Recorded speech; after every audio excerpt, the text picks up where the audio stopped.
நந்தி பகவானின் அனுமதியோடு சிவபெருமானை வணங்கி திருமூலரின் திருமந்திரத்தை காணவுள்ளோம். பாடல் 2886. போகின்ற பொய்யும் புதுகின்ற பொய்வித்தும் கூகின்ற நாவின் குழைத்த திருங்கனி ஆநின்று வைகொள் அவையன்னும் ஐவரும் வேகின்ற கூரை விருத்தி பெற்றாரே.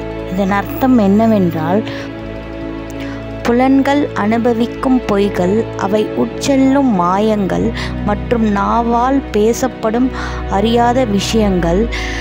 இந்த மாயங்களின் பழங்கள் புலன்களில் உணர்கின்றன. ஆனால் இந்த எல்லா உணர்ச்சிகளையும் தாண்டி மனம் மற்றும் உடலை வெல்லும் நபர்கள் தான் ஆன்மீக மேன்மை பெற்றவராக விளங்குகின்றனர்.